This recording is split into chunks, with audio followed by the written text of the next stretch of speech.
Meus irmãos, graça e paz de Jesus, uma boa noite. O Senhor alcance o seu coração, te dando esperança e alegria nesse domingo, né? Nós estamos aqui mais uma vez para ter o nosso culto numa transmissão online, usando esse recurso, né, que é o YouTube, para poder chegar até a sua casa e rogar ao Senhor que traga uma palavra que possa edificar o seu coração. Meus irmãos, a Bíblia nos diz que a fé vem pelo ouvir e ouvir a palavra de Deus. Eu oro ao Senhor, nós temos orado, pedido a Ele que as palavras que serão ditas aqui, que esse tempo de culto ao Senhor, Ele encontre o seu coração. Nós vamos ler as Escrituras, nós vamos orar e vamos pedir ao Senhor que derrame da sua graça sobre o nosso coração. Sabe, meus irmãos, mais uma vez eu reitero, como nos faz falta, como é difícil termos esses cultos separados, né? Difícil no sentido de que fazem falta, de que eu acho que a comunhão faz falta, de ser igreja, estando ali reunido para bem dizer e cultuar o Senhor faz muita falta. Confesso para os irmãos que tenho tanta dificuldade, sabe? Oro para que futuramente a gente use esse recurso e ele possa de alguma maneira contribuir com a igreja local, contribuir para que outras pessoas tenham acesso aos nossos cultos de maneira remota. Mas eu torço também que o resultado desse tempo de isolamento social que gere no nosso coração o desejo de participar e de se envolver com a nossa igreja. Eu torço para você que é membro da Igreja Cristã Evangélica Boas Novas, que esse tempo seja um tempo de reflexão e leve você a ter um profundo anseio e desejo de servir o Senhor ali no contexto da igreja. E a você que vai me assistir aqui, que é de uma outra igreja, que isso também seja uma realidade, seja uma verdade na sua vida. E você diga: Senhor, eu quero sim ser usado pelo Senhor em um ministério da minha igreja, eu quero me prontificar junto ao meu pastor para servir a igreja e servir o reino de Deus. Irmão, eu queria começar com uma oração, pedindo a Deus que fale ao nosso coração e que essa palavra encontre você, encontre a sua casa e você tenha esperança e disposição de olhar e viver para servir o Senhor. Senhor, nós agradecemos o Senhor, confessamos o Senhor do sentimento que temos de que é muito impessoal, como seria bom poder ter os meus irmãos e poder olhar para eles e poder ver o rosto de cada um. Mas nesses dias onde nós estamos privados, ó Deus querido, confinados nas nossas casas, nós somos gratos ao Senhor por esta oportunidade, pelo recurso que nos é disponibilizado, por essas plataformas, ó Deus, que viabilizam para que a palavra do Senhor chegue à casa de cada um de nós. Senhor, nós queremos pedir que nesse momento, onde a palavra vai ser lida e pensada, que o Senhor, ó Deus, use, ó Deus, esse veículo de comunicação para alcançar o coração de cada pessoa que me ouve e que me vê, e que a palavra do Senhor, que é viva, que é poderosa, ela possa trazer edificação para cada um de nós. Nós oramos, somos gratos ao Senhor, em o nome de Jesus. Meu querido, se você quiser mandar uma mensagem, fique à vontade. Se você quiser fazer um pedido de oração, na semana passada os irmãos fizeram vários pedidos de oração, terminou a nossa transmissão, eu e o Leandro oramos por cada pedido, faremos novamente após esse culto. Então você pode mandar as mensagens e após o culto nós iremos orar por você. Como fica aberto, você oportuniza a que outros irmãos leiam, saibam da sua necessidade e assim ore em seu favor também. Queria convidá-lo a que você abra a sua Bíblia lá no livro de Lucas, no Evangelho segundo o relato de Lucas, o capítulo 24, nós vamos ler dos versos 13 a 35. A palavra do Senhor nos diz assim: naquele mesmo dia, 2 deles estavam indo para um povoado chamado Emaús, a 11 quilômetros de Jerusalém. No caminho, conversavam a respeito de tudo o que havia acontecido.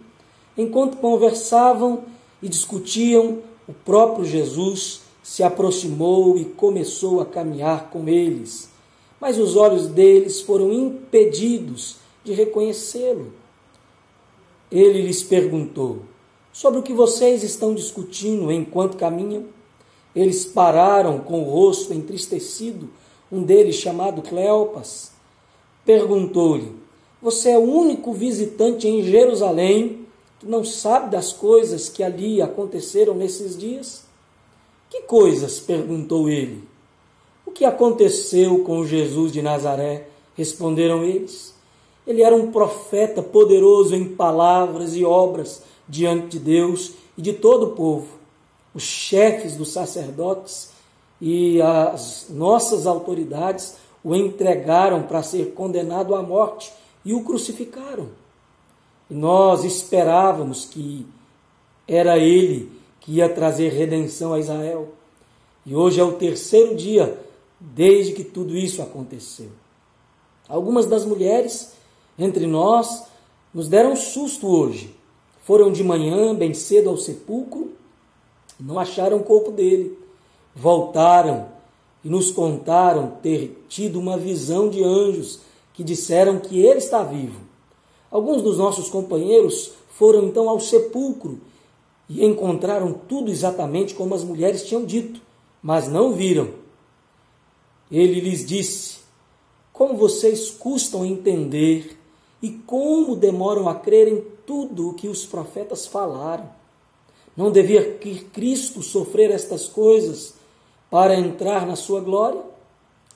E começando por Moisés e todos os profetas, explicou-lhes o que constava a respeito dele em todas as Escrituras. Ao se aproximarem do povoado para o qual estavam indo, Jesus fez com que iam mais adiante. Mas eles insistiram muito com ele: Senhor, fique conosco, pois já é noite, o dia já está findando. Então ele entrou para ficar com eles.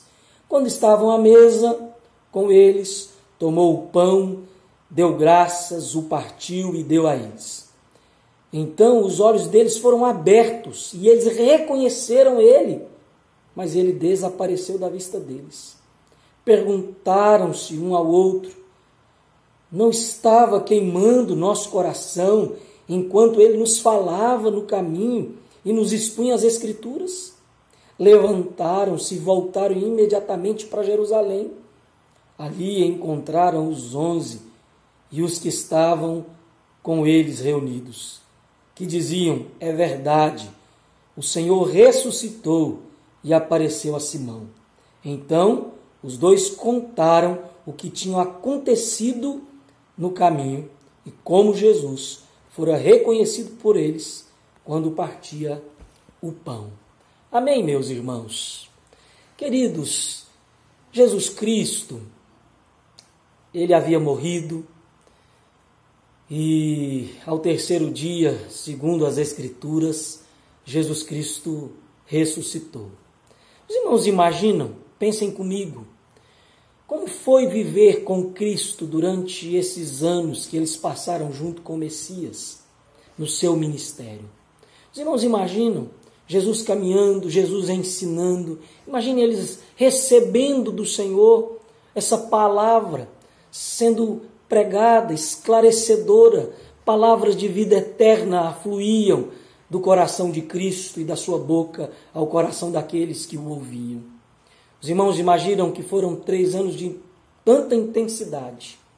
Jesus Cristo caminhou com eles, Jesus fez milagres, Jesus ensinou, Jesus os acolheu, Jesus trouxe palavras que com certeza motivou o coração daqueles homens. Mas Jesus Cristo faleceu, Jesus Cristo morreu, crucificado. E agora já é o terceiro dia e eles ainda não viram esse Cristo ressurreto. Queridos, eu fico imaginando quanto eles estão cansados, desanimados. Eles entregaram ponto, eles desistiram de ficar ali em Jerusalém com os demais discípulos e eles voltaram para Emaús. Possivelmente tivessem retornado para casa.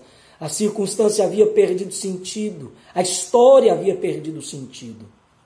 Sabe, irmãos, como é comum nós encontrarmos pessoas cansadas, desanimadas, quase ao ponto de desistir. Esse texto nos fala desses dois homens, desolados, cansados, desanimados, sem perspectiva. Com certeza, eu não tenho dúvida de que esses dois discípulos de Jesus, que viveram esta vida intensa com o Messias, representam um grande contingente de pessoas que desistiram dos seus projetos de vida e que de repente veem os seus investimentos, o seu tempo, a sua energia, o seu dinheiro, o seu talento aparentemente sem sentido. Aqueles homens talvez dissessem para si: olha, foram 3 anos perdidos da nossa vida, da nossa história. Nós seguimos Jesus acreditando que ele fosse o Messias e que ele ia libertar o povo de Israel, que ele viria e tiraria o povo de Israel do sistema opressor romano. Isso não aconteceu, ele morreu. Irmãos, esses dois homens, no caminho de Emaús, eles largam seus projetos particulares de vida para seguir a Jesus. Eles largaram talvez pessoas que eles amassem, porque Jesus havia dado um propósito e sentido, e eles começaram a crer no Messias prometido de Israel, como havia sido anunciado pelos profetas, e começaram a investir as suas vidas, colocaram os seus sonhos, os seus desejos, e no coração deles, nesse instante que eles estão voltando para Emaús, parece que não deu em nada. O profeta acabou numa cruz, morto de uma forma cruel. O sonho acabou, cessou, a tristeza, a alma está cansada, fragilizada, amedrontada, entristecida. O que fazer quando muitas vezes as coisas parecem fugir ao nosso controle? O que fazer quando nós vivemos dias onde parece que a esperança ela foge de nós? Quando nós não sabemos lidar com as incertezas que a vida nos propõe? Alguns discípulos, como Pedro, lá em João capítulo 21, na pesca, que Jesus se encontra com Pedro, ele diz para os discípulos: olha, gente, acabou, não há mais o que fazer, vamos voltar a pescar, temos um ofício que nós sabemos bem, que nós sabemos fazer, vamos voltar para a nossa vida, cada um retome o que é seu, porque acabou, as nossas expectativas, elas falharam, e nós precisamos voltar à nossa velha e antiga profissão. Outros disseram a esses discípulos: vamos voltar para casa. Esta talvez seja a frase que reflete o desalento existencial dos discípulos. E é ela, com certeza, que revela um coração carregado de pessimismo, de desesperança. Eles diziam: nós esperávamos, nós tínhamos um anseio que ele era o Messias. Queridos, nós podemos aqui lidar com pelo menos 5 fatores. Primeiro, a desilusão, retornar a Emaús. Segundo, a desesperança, a esperança que havia construído de que Cristo era o Messias, parece que ela se findou. Desânimo, a vocação, o desejo de pregar, o desejo de falar do Cristo. O coração ficou desanimado. Eles estavam descrentes. O coração perdeu a alegria. E por último, desamparado, o Cristo que ao longo de 3 anos trazia para eles refrigério, orientação, direção, morreu. Sabe, irmãos, queria compartilhar esse texto com os irmãos, e acredito que o texto ele nos revela alguns problemas que gente sem esperança experimenta. Sabe, irmãos, eu tenho acreditado que gente sem esperança, ela não consegue ver bem, ela não enxerga direito, ela perde o sentido. O verso de número 16 diz assim: os seus olhos, porém, estavam como que impedidos de reconhecer. No meio da aflição, irmãos, é fácil ter uma distorção da realidade. No meio da aflição, parece que a nossa visão ela se torna míope e nós não conseguimos enxergar os fatos. Sabe, irmãos, eu tenho acreditado que nós temos muitas pessoas que têm perdido o sentido, a esperança, não conseguem enxergar bem, não conseguem ver Cristo do lado. E fazendo o nosso culto doméstico hoje, lendo Tiago capítulo 1, os versos de 2 a 4, Tiago diz assim, que nós devemos ter por motivo de alegria o passardes pelas provações, porque elas vão trazer para nós esperança, elas vão trazer amadurecimento. Quando a gente passa por dificuldades, nós precisamos ter os olhos em Deus, percebê-lo ao nosso lado. Quando nós perdemos a esperança, nós não conseguimos enxergar direito. Eu tenho aprendido muito isso em aconselhamento. Encontro muitas pessoas entristecidas, iradas, e às vezes fazendo uma leitura acerca das coisas muito deturpada. Às vezes as emoções estão distorcidas, elas estão distorcendo a realidade. E uma pergunta que sempre faço em meio às situações é: você acredita que tem condições nesse momento de aflição julgar corretamente o que está acontecendo?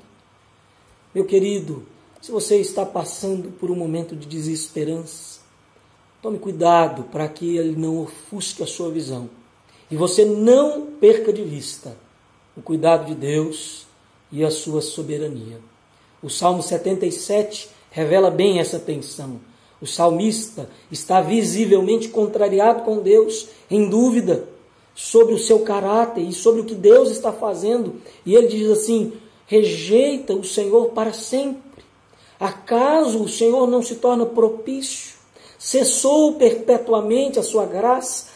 Caducou a sua promessa para todas as gerações? Esqueceu-se Deus de ser benigno? E ele diz assim: ou na sua ira terá ele reprimido as suas misericórdias? E ele termina o salmo dizendo assim: então disse eu, isto é a minha aflição, mudou-se a destra do Altíssimo. Sabe, meu querido, o amor de Deus, o seu cuidado, a sua bondade, elas fazem parte do caráter perfeito de Deus. Deus não muda, Ele é bom, Ele é fortaleza no dia da angústia, Ele conhece os que nele se refugiam. Mas estes homens, eles estavam tão sem esperança, tão desesperados, que eles perderam a visão correta acerca de Deus. E não conseguiam agora mensurar, perceber que aquele que caminhava com eles era o próprio Cristo. Não é exatamente isso que muitas vezes acontece conosco. Isso já aconteceu com você, tem acontecido com você nesses dias difíceis. Às vezes você se olha, ou você olha para a circunstância e você pergunta: Senhor, cadê o Senhor? Onde está a sua bondade? Cadê o Senhor que não se revela a mim? Cuidado, querido, gente sem esperança, gente frustrada, gente desanimada, tem a visão ofuscada. Os discípulos não conheceram, eles não conseguiram reconhecer, caminhando com Jesus por quase 2 quilômetros, eles não conseguiram perceber que era Jesus. Os olhos estavam tão distorcidos por causa da dor da alma deles, por causa da desesperança, por causa do medo, que eles não conseguiram perceber que Jesus caminhava junto a eles. Deus pode estar ao nosso lado, falando conosco, mas se nós estivermos alterados emocionalmente, é provável que nós não reconheçamos a sua presença conosco. Meu querido, aqueles dias em que você estiver emocionalmente alterado, desanimado, frustrado, sem esperança, cuidado, para que você não se esqueça que o Senhor Jesus, Ele prometeu caminhar conosco. Davi diz, o Senhor é o meu pastor. Do que terei falta? Ainda que eu ande por um vale da sombra da morte, difícil, eu não temerei, porque tu estás comigo. A tua vara e o teu cajado, elas me trazem consolo. Segundo lugar, queridos, gente sem esperança não consegue enxergar além da dor.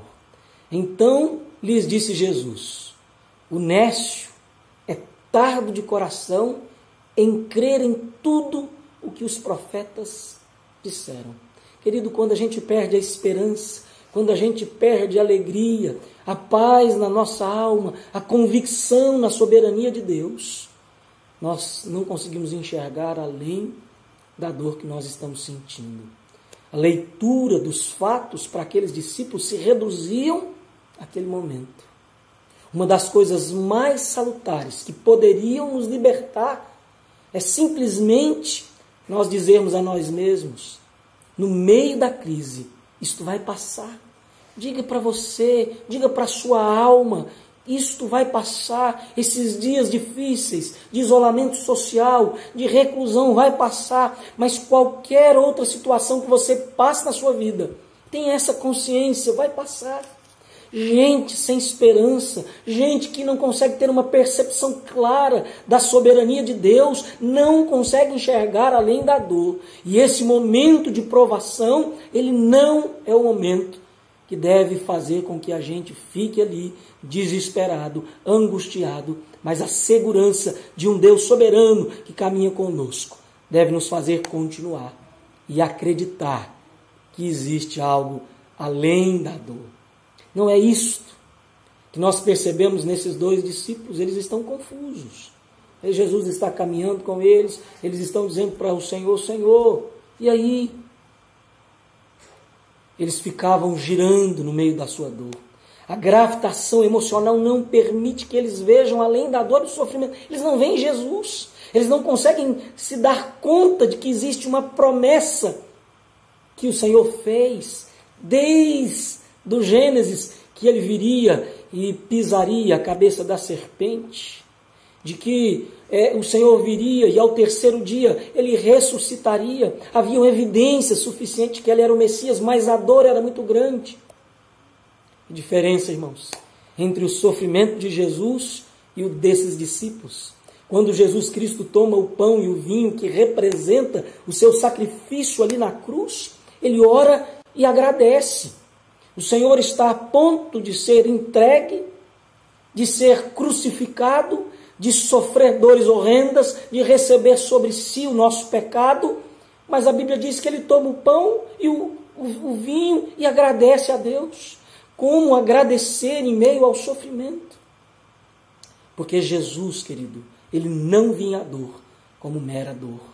A dor estava permeada de sentido, ainda que não possamos entender o sentido e nós estejamos em meio ao mar revolto, nós precisamos entender que Deus está no controle. A perspectiva de Deus nos ajuda no meio da dor, mas temos que caminhar para além da dor e ver a soberania de Deus em meio a todo o caos. Sabe, queridos, uma das orações que eu tenho feito com a minha família diariamente, nesses dias em que nós precisamos ficar reclusos, em que nós temos saudades de estar com os nossos, de estar com os irmãos em Cristo, de ir à igreja, de poder abraçar uns aos outros, de voltar à nossa rotina, é que o Senhor está no controle, que Ele é soberano, Ele é um Deus poderoso e que cuida de mim, e que cuida de vocês. Eu queria dizer isso para você, olha aqui para mim, meu irmão.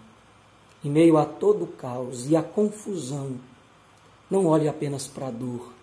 Não permita que a sua desesperança, que a sua frustração, que a sua aflição, que os seus medos, não permita que ela coloque os seus olhos na dor, apenas na dor.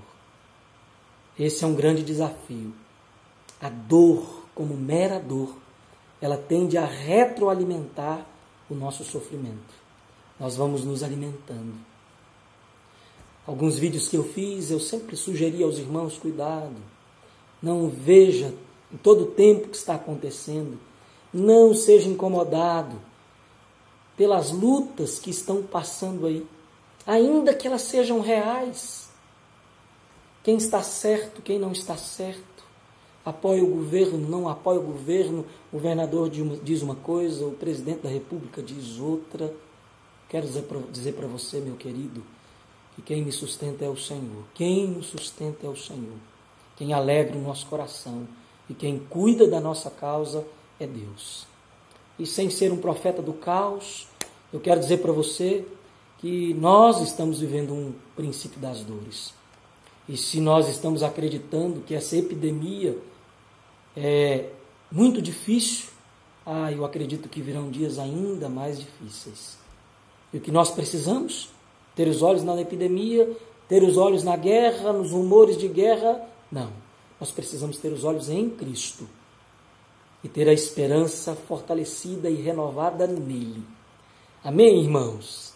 Então, duas questões eu já pontuei. Gente sem esperança não consegue ver direito. É míope. Gente sem esperança só consegue mensurar a dor. Não consegue ver o Messias. E gente sem esperança tem dificuldade de ler e acreditar nas promessas de Deus. Honestos e tardos em crer. Meus irmãos, esses homens, eles têm uma promessa de que Cristo viria, ele morreria e ele ressuscitaria. Nós vemos isso de uma maneira tão clara quando nós lemos o livro de Isaías. Quando nós lemos o Salmo de número 2, há uma descrição clara. Depois leia o Salmo 2, depois leia Isaías 53. Ele vai fazer uma descrição tão clara do sofrimento do Messias. Mas também no final diz que o Senhor, ele se levantaria e ele então veria o fruto do seu penoso trabalho e se alegraria. Esses discípulos, querido, ouviram isso da parte do Senhor. O Senhor os alimentou com essa palavra: convém que eu morra, mas que ele levantaria, que ele ressurgiria ao terceiro dia. Mas a falta de esperança, os temores, o medo, o sentimento de fracasso, deu a eles uma incapacidade de lembrar-se das promessas do Messias. Os discípulos ali, esses dois, eles se apegaram às trágicas circunstâncias e não se recordavam das promessas de Deus concernente àquelas circunstâncias. Pessoas com incapacidade de enxergar as coisas com fé não são capazes de olhar para as promessas de Deus. O meu convite para você nessa noite é que você olhe com fé, é que você olhe com esperança, é que você olhe com a certeza de que Deus está no cuidado. A fé vem pelo ouvir e ouvir a palavra de Deus. Leia, se debruce na palavra, enxergue o Senhor. Nós vamos olhar com fé para Deus e acreditar que Ele cumprirá cabalmente cada uma das suas promessas. E uma das promessas do Senhor é que Ele vai voltar para buscar a sua igreja. Se no meio da nossa ansiedade nós olhássemos para a promessa de Deus em relação ao futuro, se no meio das nossas culpas nós conseguíssemos olhar para o sangue de Jesus e o perdão que encontramos na cruz, se no meio dos nossos temores nós nos lembrássemos da preocupação e do cuidado de Deus para conosco, se no meio das nossas tragédias, das nossas epidemias, das nossas pandemias, das nossas guerras, nós nos lembrássemos da soberania de Deus. Nada acontece por acaso, meu irmão. Deus tem um propósito nestas lutas que estamos vivendo, na experiência dolorida que eu estou experimentando. Não estou vendo agora, mas eu sei que Ele tem. Eu sei que o meu Redentor vive. Eu sei que todas as coisas cooperam para o meu bem. Coloque a sua esperança e a sua vida na presença do Senhor. Um texto que eu tenho lido recorrentemente nas redes sociais, um texto lá de Lamentações, capítulo 3, diz assim: quero trazer à memória aquilo que me pode dar esperança. O que nos traz esperança? As misericórdias do Senhor que não têm fim e se renovam a cada manhã, a sua fidelidade para conosco, a porção do Senhor que Ele é, aquilo que o Senhor é para nós. Onde Jesus procurava colocar os olhos desses desolados discípulos, a Bíblia diz que o Senhor tentava colocar os olhos desses discípulos sem esperança nas promessas de Deus, contidas nas Sagradas Escrituras. É na palavra de Deus que nós devemos encontrar a resposta e nós venceremos a nossa dor, nós venceremos a luta que nós estamos atravessando. E essa, com certeza, não tenho dúvida de que é apenas uma luta. Tantas outras nos sobrevirão. Que a sua esperança, a sua fé, o seu ânimo, ele não esteja vinculado às lutas que você está vivenciando, mas o seu ânimo, a sua esperança e a sua alegria esteja sempre no Messias, o Cristo Todo-Poderoso, o Criador dos céus e da terra. O salmista diz: olho para os montes, de onde me virá o socorro? E ele responde: o meu socorro vem do Senhor, que fez os céus e a terra. Amém? O que nós podemos fazer? E agora, terminando, quero sugerir algumas coisas para que você faça nesta quarentena, nesse isolamento social. O que fazer para a gente restaurar a nossa esperança? Caminhe com Jesus, caminhe com o Messias, caminhe com o seu Salvador. Nesses dias, caminhe com Cristo. Sabe, irmãos, eu tenho experimentado fazer o culto doméstico todos os dias com a minha família, tem sido uma bênção. Caminhe com o Senhor.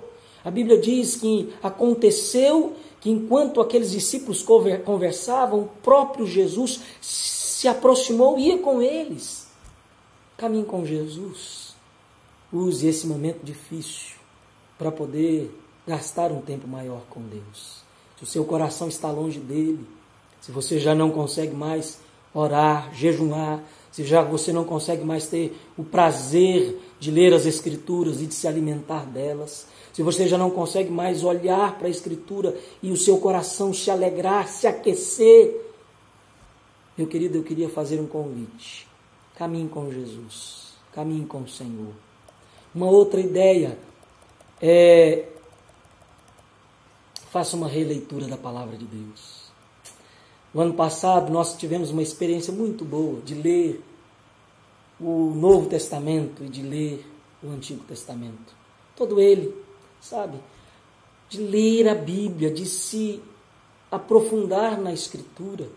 A Bíblia diz que o Senhor Jesus Cristo se aproximou daqueles homens e ele começou lá por Moisés, possivelmente fazendo uma referência aos primeiros 5 livros da Bíblia, o Pentateuco, e depois ele discorria sobre os profetas, as menções que eram feitas acerca de Cristo e do que ele deveria passar e de que ele ressuscitaria. O que Jesus faz, irmãos? Simplesmente começa a ensinar para aqueles discípulos a Bíblia.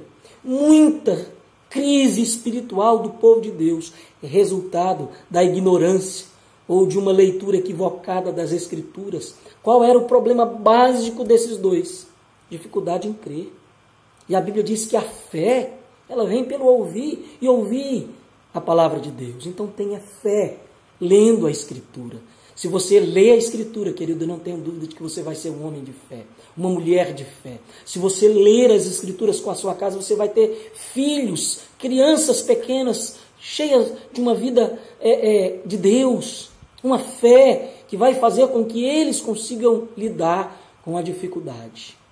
A incapacidade de lembrar o que a palavra diz, queridos, é algo triste demais na vida do cristão. Tardios de coração para crer. E Jesus começa a olhar para eles e percebe isso. Será que quando Jesus olha para mim é assim que ele me encontra? Um homem que tem dificuldade de crer, alguém que demora para acreditar. Qual a solução que Jesus apresenta para esses discípulos? Qual é a solução que Jesus apresenta para mim, que Jesus apresenta para você? Jesus começou a ler as Escrituras. No meio da crise, da desesperança, da falta de sentido, comece a ler a Bíblia e dizer: Deus, eu sei que o Senhor é fiel para cumprir aquilo que o Senhor prometeu. Amém? Deus não é filho do homem para se arrepender. Não é. Não é. Ele não é filho de homem para não cumprir aquilo que ele prometeu. Tudo que ele prometeu, ele vai cumprir. E vai chegar um dia que ele vai vir e buscar a sua igreja. Diga isso a Deus. Entenda que aquela promessa é para você. Deus, eu sei que essa promessa de que o Senhor vai resgatar a sua igreja, ela é para mim. E eu não tenho dúvida, querido, que no meio da desesperança, se você abrir a Bíblia com fé e dizer: Senhor, eu quero que o Senhor me faça lembrar do Senhor.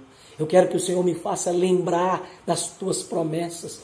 O Espírito Santo de Deus que habita em nós, ele vai usar a sua palavra, a palavra dele, para encharcar o nosso coração de esperança. Vai nutrir a nossa alma e fazer com que a nossa vida tenha sentido em meio ao caos.